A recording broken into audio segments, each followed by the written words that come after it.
Hello जी, शुभ संध्या, नमस्कार।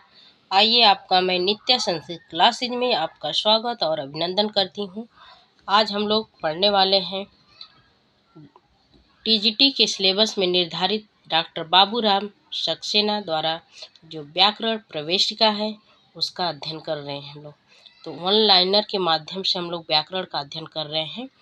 तो अगर आपको ये क्लास अच्छी लगे तो प्लीज़ एक लाइक ज़रूर करिएगा, ठीक है। जो लोग प्लीज़ चैनल पे नए हैं और चैनल को सब्सक्राइब कर लें और कमेंट बॉक्स में एक सुंदर सा कमेंट जरूर लिखें, ठीक है। बहुत मेहनत से आप लोगों के लिए तैयार करती हूँ मैं ऑनलाइन प्रश्नोत्तरी। तो आप प्लीज़ वीडियो पूरा देखें, तब जाके समझ आएगा। और ये हमारी आज की तीसरी क्लास है। तो चलिए स्टार्ट करती हूँ मैं। तो हम लोगों ने देखा था प्रश्न कि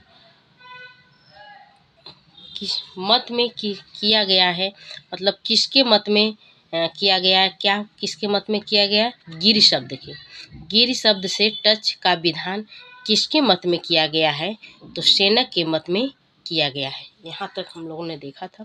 उसके आगे का प्रश्न हमारा है आज, उपगिरम में कौन सा समास है।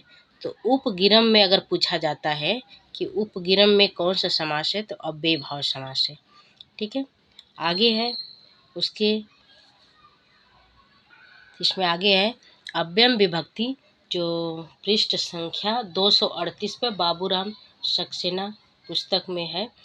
तो इसमें सबसे नीचे वाला सूत्र है 4th नंबर पे, आप लोग बुक में भी देख सकते हैं। 4th नंबर पे है अव्ययम विभक्ति समीप समृद्धि। देखिए, अव्ययम विभक्ति समीप समृद्धि वृद्ध अर्थाभाव भाव संप्रति शब्द प्रादुर्भाव पश्चात यथा अनुपूर्व योगपद सादृश्यम संप्रति साकल अंत वचनेषु, ठीक है। तो इस प्रकार से शब्द है। तो अगर इन सूत्रों को देकर पूछा जाए कि यह कैसा सूत्र है, तो यह है विधि सूत्र है, ठीक है। अव्यय भाव के अर्थ में यह विधि सूत्र है।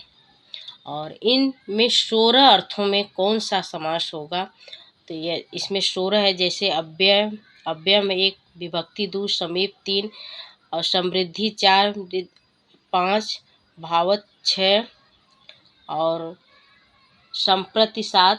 इस प्रकार से कुल 16 हैं। तो पूछा जाए कि इन 16 अर्थों में कौन सा समास होता है, तो नित्य समास होता है। 16 अर्थों में नित्य समास होता है। और विभक्ति के अर्थ में, तो विभक्ति के अर्थ में पहला उदाहरण है कि देखिए, सबसे पहले है विभक्ति के अर्थ में। तो सबसे पहला हमारा अर्थ है विभक्ति के अर्थ में। तो सबसे पहला उसका उदाहरण है अधिहरी। तो अधिहरी में पूछा जाता है कि लौकिक विग्रह क्या होगा और अलौकिक विग्रह क्या होगा।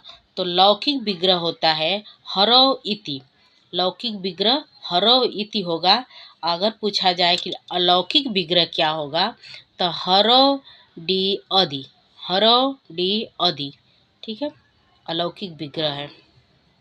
आगे देखिए, अधिहरी में किस अर्थ में समास हुआ है।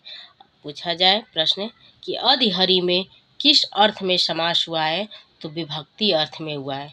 देखिए, विभक्ति अर्थ में पूछा जा रहा है। तो जब अधिहरी का समास हो रहा है तो पूछा जा रहा है कि किस अर्थ में हुआ है, तो विभक्ति अर्थ में हुआ है, ठीक है। यहाँ तक आशा करती हूँ समझ में आ गया होगा। आगे है अधिहरी में समास किस सूत्र से हुआ है।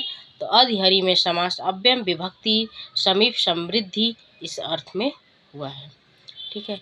यह सूत्र कैसा समास करता है। देखिए, इस किस किस प्रकार से प्रश्न बन सकते हैं, वैसे मैं प्रश्न बनाई हूँ, ठीक है। तो प्रश्न पूछा गया कि यह सूत्र कैसा समास करता है, तो यह नित्य समास करता है। हरौ इति अश्वपद विग्रह है। हरौ इति क्या है, तो अश्वपद विग्रह है। देखिए, इस पे ध्यान दीजिएगा आप लोग कि अश्वपद विग्रह अर्थात अपने पद में नहीं है, यह दूसरे के पद को लेकर ये विग्रह किया गया है। तो हरौ इति जो है अश्वपद विग्रह है। और समीप अर्थ में देखिए, अगला है ना विभक्ति फिर इसके बाद समीप, तो समीप अर्थ का एक उदाहरण है उपगंगम। उपगंगम का जो लौकिक विग्रह होगा वह, देखिए यहाँ पर अलौकिक नहीं, ये लौकिक है। लौकिक विग्रह गंगा या समीपम, क्या है? गंगा या समीपम। अगर अलौकिक विग्रह पूछा जाए, गंगा ड उप, गंगा ड प्लस उप, अलौकिक विग्रह हुआ। आइए आगे देखिए, समृद्धि अर्थ में तीसरा सूत्र हमारा है समृद्धि अर्थ में। तो समृद्धि अर्थ का एक उदाहरण है सुमद्रम। सुमद्रम अर्थात मद्राणाम समृद्धि, मद्र देश वासियों की समृद्धि। यहाँ पर अगर अर्थ पूछा जाए तो मद्र देश वासियों की समृद्धि, ठीक है, मद्र देशवासियों की समृद्धि। तो अगर अलौकिक विग्रह पूछा जाए, मद्र आम प्लस सु, अलौकिक विग्रह होगा मद्र आम प्लस सु। चौथा सूत्र हमारा है वृद्धि। तो वृद्धि का उदाहरण है दुर्यौनम, यौनों की दुर्गति, दुर्यौनम यौनों की दुर्गति, यौना नाम वृद्धि, ये लौकिक विग्रह। देखिए मैं ऊपर लिखी हूँ लौकिक विग्रह, तो इस लाइन में सभी लौकिक विग्रह है, और अलौकिक विग्रह तो इस लाइन में सभी अलौकिक विग्रह। इस तरह से आप भी लिखकर इसको याद कर सकते हैं, ठीक है। तो वृद्धि अर्थ में दुर्यौनम, यौना नाम वृद्धि, और अलौकिक विग्रह यौनम आम दूर, यौनम आम प्लस दूर। चलिए पांचवा देखिए, अर्थाभाव है निर्समम, मशका नाम अभाव, निर्शकम, मशका नाम अभाव अर्थात मच्छरों का अभाव, तो मच्छिका आम प्लस नीर। छठवां सूत्र अत्य, तो अति हिमम, हिमश अत्य अर्थात अत्यधिक बर्फ की बारिश, हिमस डस्ट प्लस अति। सातवां है असंप्रति, अति हिमम, निद्रा संप्रति न युजते, करें कि जो हमारा अध्यापन का समय चल रहा है इस टाइम, तो हमें अत्यधिक मात्रा में नींद नहीं लेना चाहिए। तो निद्रा संप्रति न युजते, तो इसका अलौकिक विग्रह है निद्रा डस अति। शब्द प्रादुर्भाव इति हरि, शब्द प्रादुर्भाव का जो शब्द प्रादुर्भाव सूत्र है उसका एग्जाम्पल है इति हरि, हरि शब्दस्य प्रकाश, ये लौकिक विग्रह है हरि शब्दस्य प्रकाश। अलौकिक विग्रह है हरिडस इति, हरिडस प्लस इति।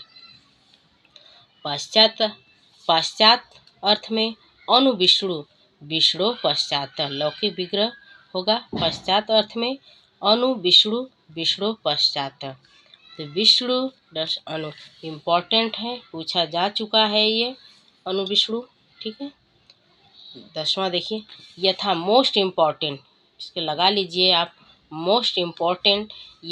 यथा के अर्थ में 4 अर्थ होता है। यथा का जो यथा सूत्र है उसके अर्थ जो होते हैं वो 4 प्रकार से पूछे जाते हैं।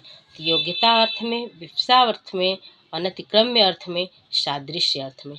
और ये आपकी बुक में बाबूराम सक्सेना प्रवेशिका बुक में दिया भी हुआ है, ये सब एग्जाम्पल आप वहाँ से भी पढ़ सकते हैं। तो योग्यता अर्थ में अनुरूपम, रूपस्य योग्यम, इसका लौकिक विग्रह जो हुआ रूपस्य योग्यम, ठीक है। अलौकिक विग्रह हुआ रूप डस्ट प्लस अनु, रूप डस्ट प्लस अनु। और विवक्षा अर्थ में प्रत्यर्थम, अर्थ प्रति, प्रत्यर्थम अर्थ प्रति, अर्थ अम प्लस प्रति, अर्थ अम प्लस प्रति।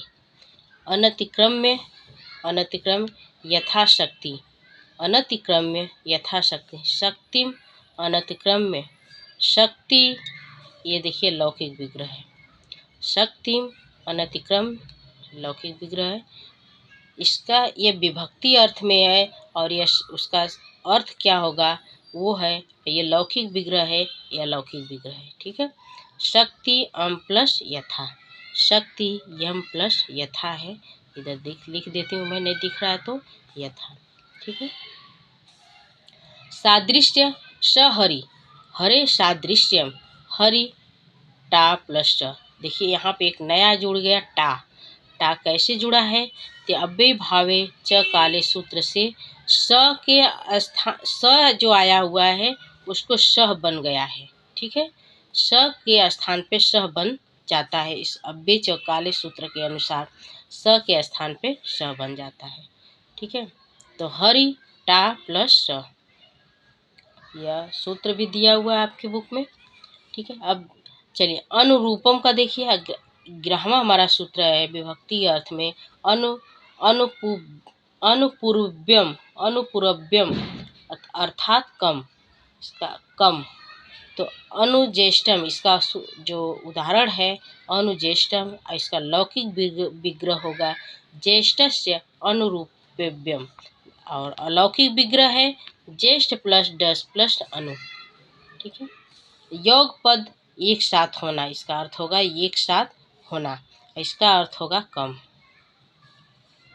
तो इसका उदाहरण है सचक्रम, चक्रेण युगपत, चक्र टा प्लस च। अगला है संप्रति अर्थ में, सादृश्य अर्थ में, सादृश्य अर्थ में देखिए सखी। सादृश्य अर्थ में इसमें लिखा नहीं हुआ है, इसमें बता दिया गया है कि ऊपर के उदाहरण ले लीजिए, लेकिन ये एक उदाहरण में इसको नोट डाउन कर लीजिए आप लोग। सखी, सख्या सादृश्य, सखी टा प्लस च, सखी टा प्लस स। सख्या सादृश्य इसका लौकिक विग्रह है, ये लौकिक विग्रह है और यह अलौकिक विग्रह है।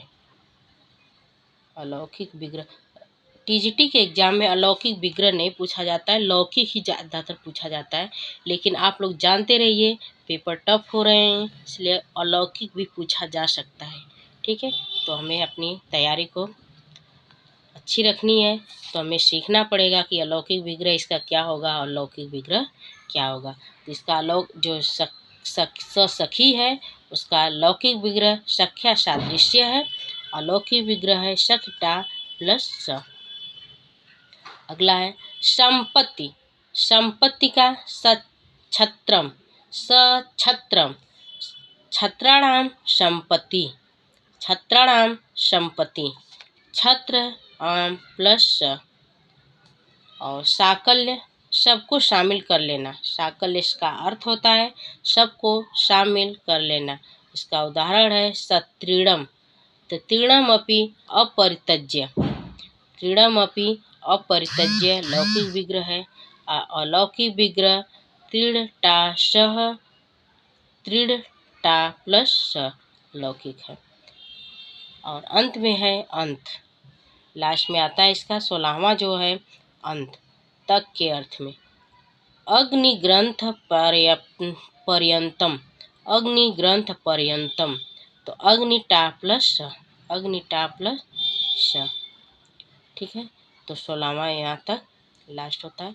फिर आज के लिए इतना दोस्तों, आगे की क्लास में और इससे आगे के श्लोक, इसके आगे की श्लोक बोल रही हूँ मैं, आगे के सूत्रों का ऑनलाइनर प्रश्नोत्तरी लेकर आऊँगी।